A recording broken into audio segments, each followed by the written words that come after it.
ጤና ይስጥልን ውድ አድማጮቻችን፣ ለአሁን ያዘጋጀንላችሁ አጫጭር ዜናዎች ይዘን ቀርበናል።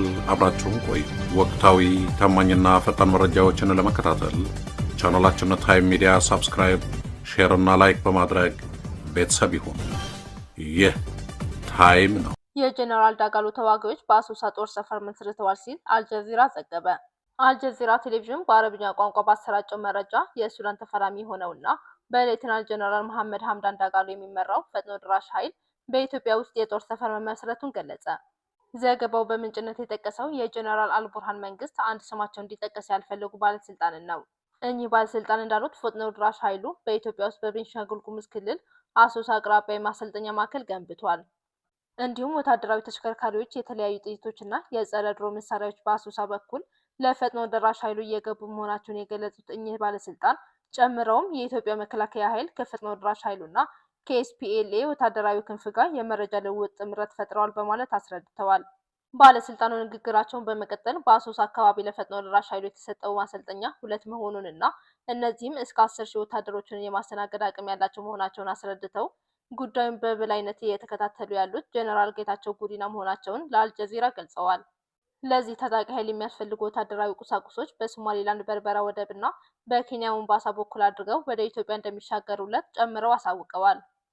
ከዚህ በመነሳት የሌተናል ጀነራል አልቡርሃን ጦር ኃይል በምስራቃዊ የአገሪቱ ክፍል አዲስ የጦር ግንባር ለመክፈት በዝግጅት ላይ መሆኑን የገለጹት እኚህ ባለስልጣን በሌላ በኩል በኤርትራ ውስጥ አዲስ ወታደራዊ ካምፕ ለማቋቋም እንደታቀደም አሳውቀዋል። ይህ በእንዲህ እንዳለ ፕሬዝዳንት ኢሳያስ አፈወርቂ ለ4 ቀናት የስራ ጉብኝት ወደ ሳውዲ አረቢያ መሄዳቸው ተሰምቷል። ሳውዲ አረቢያ በሱዳን ጦርነት የሌተናል ጀነራል አብዱልፈታህ አልቡርሃን ደጋፊ መሆኗን በስፋት የሚገለጽ ሲሆን ተቀናቃኙን ፈጥኖ ደራሽ ኃይሉን በማገዝ ስሟ የሚጠራው ደግሞ ዩናይትድ አረብ ኤምሬትስ ናት።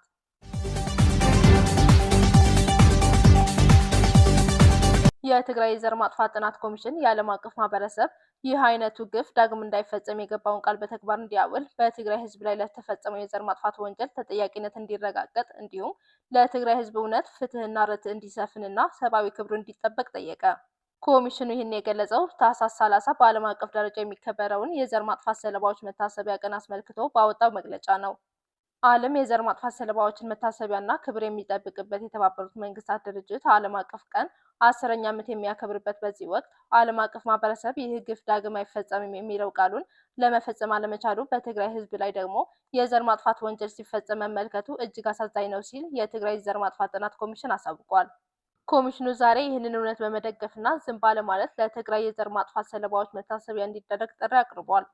የዘር ማጥፋት ጦርነቱ በትግራይ በጥቅምት 2013 ዓ.ም መጀመሩ ይታወቃል። የትግራይ የዘር ማጥፋት ጥናት ኮሚሽን የዘር ማጥፋት ድርጊቶች መፈጸማቸውን የሚያረጋግጡ ሰፋፊ መረጃዎችን መመዝገቡን በመግለጫው አረጋግጧል። በጅምላ የተፈጸሙ ግድያዎች፣ በጾታ ላይ የተመሰረተ ጥቃት፣ በግዳጅ መፈናቀል እንዲሁም ሆን ተብሎ ለኑሮ መሰረት የሆኑ መንገዶችን መዝጋት የሚያካትቱ ወንጀሎች ተፈጽመዋል። በኮሚሽኑ ሪፖርት መሰረት ምላሽ ከሰጡት 481,201 ሴቶች መካከል 286,250 የሚሆኑት ቢያንስ በአንድ አይነት የጾታ ላይ የተመሰረተ ጥቃት ደርሶባቸዋል። ከ286,250 ሴቶች ደግሞ 152,108 ማለትም 53.14% የሚሆኑት የጾታ ጥቃት ሰለባዎች ናቸው። ከጾታዊ ጥቃት ሰለባዎች መካከል 70% የሚሆኑት ደግሞ በወንጀል ፈጻሚዎች የቡድን አስገድዶ መድፈር እንደደረሰባቸው ሪፖርት አድርገዋል። ከነዚህም ውስጥ 975 የሚሆኑት በኬሚካል የተቃጠሉ ሲሆን 529 የሚሆኑት ደግሞ በጥቃቱ ወቅት የተገደሉ ናቸው። በሌላ በኩል በሚሊዮኖች የሚቆጠሩ ሰላማዊ የትግራይ ተወላጆች ሆን ተብሎ በጭካኔ ግድያ፣ የአካል ጉዳት፣ መፈናቀልና ስቃይ ደርሶባቸዋል።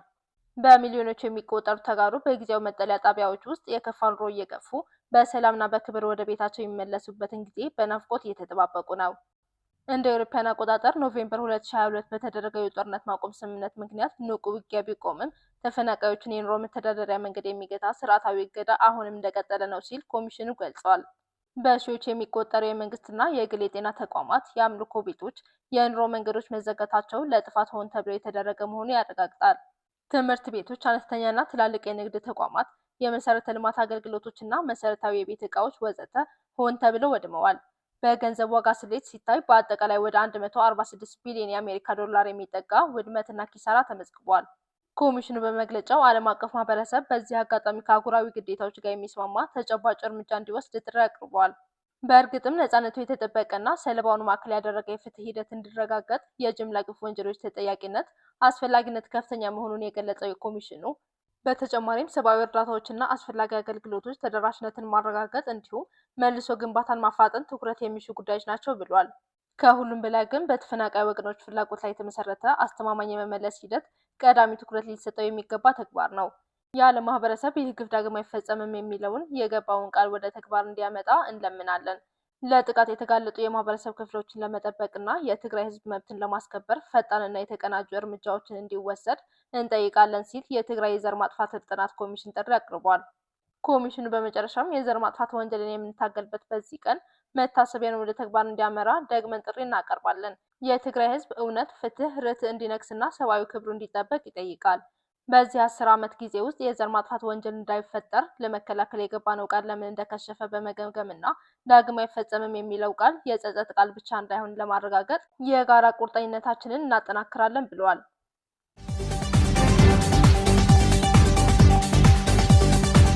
አርበኛ ዘመነ ካሴ ድልን የሚያመጡ 4 ምሰሶዎች በሚል ርዕስ ጥብቅ መልእክት አስተላለፉ። የአማራ ፋኖ የጎጃም ዕዝ መሪ የሆኑት አርበኛ ዘመነ ካሴ ለአማራው ህዝብና ለትግሉ ተሳታፊዎች ሁሉ ጠንካራ የመንፈስ ብርታትን የሚያጎናጽፉና ድልን የሚያመሩ 4 ቁልፍ ምሰሶዎች ያመለከተ መልእክት አስተላለፉ።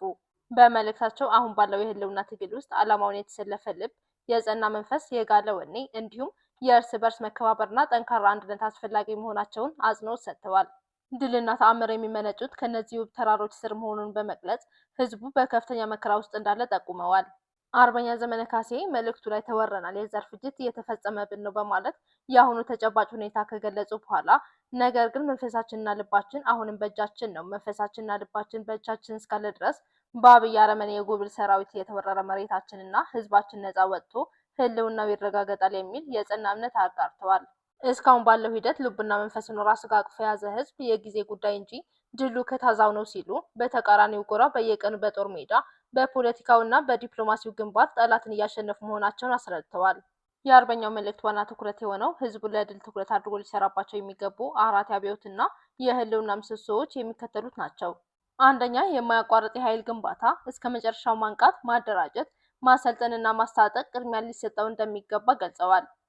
ሁለተኛ፣ የማያቋርጥ የእውቀት ረሃብ፣ በየደቂቃ እውቀትን መሻት፣ ዓለምን በልኩ መረዳትና ትሁት፣ ጨዋና በሰዎች ለሰዎች የሆነ ስልጣኔን መገንባት ላይ ያተኩራል።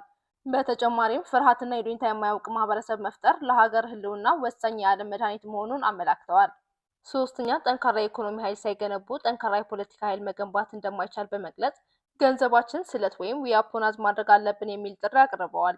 አራተኛ፣ ሞራል ሰው መሆን፣ ሰውን ማክበርና መውደድ፣ ለሰው ልጆች ሀሴት መኖርና መንፈሳዊ ልዕልናን ለማሳካት መስራት የመጨረሻና የሁሉም መሰረት መሆኑን አጽንተዋል። አርበኛ ዘመነ ካሴ መልእክታቸውን ሲያጠቃልሉ ዓለም ጠንካሮች፣ ደፋሮችና ጽኖች ብቻ የሚሻገሯት ውቅያኖስ መሆኗን ገልጸው ሁሉም ባለበት ሆኖ እንዲበረታና በራዕይ የሚቀዳውን በጎ ምኞት በጥረታቸው እንዲያሳካ ጥሪ አቅርበዋል።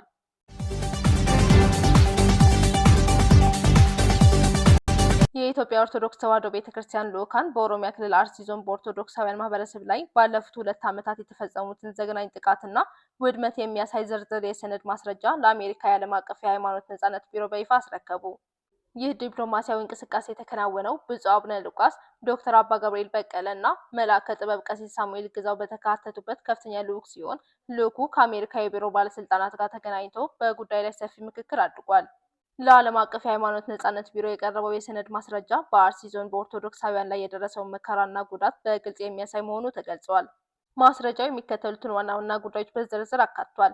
ቤተሰቦቻቸው ተዘግተውባቸው በእሳት የተቃጠሉትን ንጹሐን አስከፊ ሁኔታ ያካተተ ሲሆን ከተካተቱት ሁኔታዎች ውስጥ በግፍ የተገደሉ የሃይማኖት አባቶች ወይም ካህናትና ምዕመናንን መረጃ፣ ሙሉ በሙሉ የወደሙና ለጥቃት የተጋለጡ አብያተ ክርስቲያናት መጥፋት፣ በህልውና ስጋት ውስጥ የሚገኙና ከፍተኛ መከራ የደረሰባቸውን ኦርቶዶክሳውያን ጉዳይ ይገኙበታል።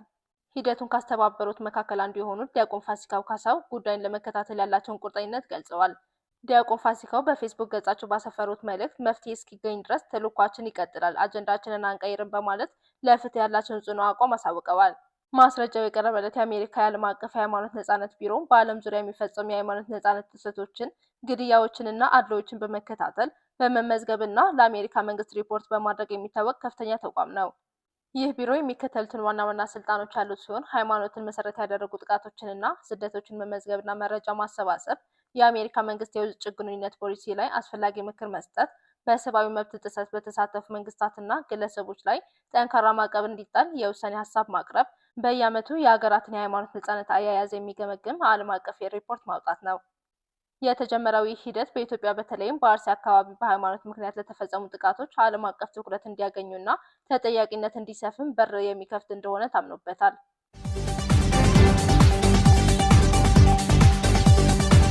የኤርትራው ፕሬዝዳንት ኢሳያስ አፈወርቂ በንጉስ ሰልማን ቢን አብዱልአዚዝ አልሳዑድ ግብዣ ለ4 ቀናት የስራ ጉብኝት ለማድረግ ወደ ሳዑዲ አረቢያ መሩ። በፕሬዝዳንቱ የሚመራው ልዑክ በሳዑዲ አረቢያ ቆይታው ከከፍተኛ የመንግስት ባለስልጣናት ጋር በመገናኘት የሁለትዮሽ ግንኙነትንና ሽርክናን ስለማጠናከር እንዲሁም የጋራ ጥቅም በሚያስገኙ ክልላዊና ዓለም አቀፋዊ ጉዳዮች ላይ ትኩረት ያደረገ ውይይት እንደሚያካሂድ የኤርትራ የዜና ሚኒስትር አቶ የማነ ገብረ መስቀል በማህበራዊ ትስስር ገጽ አሳውቀዋል። የፕሬዝዳንት ኢሳያስ ጉዞ በአፍሪካ ቀንድ ከፍተኛ የጦርነት ውጥረት በሰፈነበት ወቅት መደረጉ የጉብኝቱን አስፈላጊነት ከፍ ያደርገዋል ተብሏል። ሳዑዲ አረቢያ በቀይ ባህር ክልል መረጋጋትን በማስፈን ረገድ ጠንካራ ኢኮኖሚያዊና የጸጥታ ፍላጎቶችን እንዳሏትና በቀጠናው እያደገ የመጣውን የተባበሩት አረብ ኤሚሬቶች ተጽዕኖ ለመቋቋም እየጣረች መሆኗን ተንታኞች ይገልጻሉ። በቀንዱ ማዶ በሱዳን ያለው የእርስ በርስ ጦርነት፣ በኢትዮጵያ የውስጥ አለመረጋጋት፣ በኤርትራና በኢትዮጵያ መካከል ያለው ውጥረት እንዲሁም በሶማሊያ እየቀጠለ ያለው አለመረጋጋት በሪያድና በአቡዳቢ መካከል ያለው ፉክክር ይበልጥ እያባባሰው ይገኛል።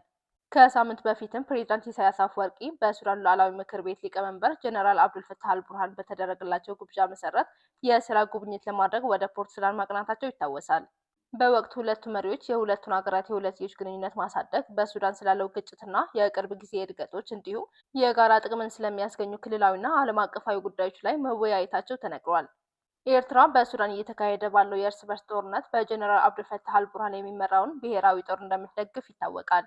ሳዑዲ አረቢያም የጀነራል አብዱልፈታህ አልቡርሃን ብሔራዊ ጦር ቁልፍ ደጋፊ ስትሆን የአሜሪካው ፕሬዝዳንት ዶናልድ ትራምፕ ከሳዑዲ አረቢያዊ ዙፋን ወራሽ ልዑል መሐመድ ቢን ሳልማን ጋር በሱዳን ጉዳይ ከተነጋገሩ በኋላ አሁን ላይ የሱዳን ጦርነት የሰላም ተስፋን እያገኘ ይመስላል። ፕሬዝዳንት ኢሳያስ አፈወርቂ በ2023 ዓ.ም ወደ ሳዑዲ ባደረጉት ጉዞ ከበርካታ የንጉሳዊ መንግስት ከፍተኛ ባለስልጣናት ጋር ተገናኝተው የነበረ ሲሆን ከሳዑዲ አረቢያ የዙፋን ወራሽ ከሆኑት ልዑል መሐመድ ቢን ሳልማን ጋር በዋና ከተማይቱ ሪያድ ተገናኝተው በሁለትዮሽና በክልላዊ ጉዳዮች ላይ መወያየታቸው ይታወቃል። ውድ አድማጮቻችን ለአሁን ያልናቸው አጫጭር ዜናዎች እነዚህን ነበር። በቀጣይ እስከምንገናኝ ሰላም በያላችሁበት። ለተጠናቀረው ዘገባ መቅደስ አድማሱ ነኝ ለታይም ሚዲያ አዲስ አበባ።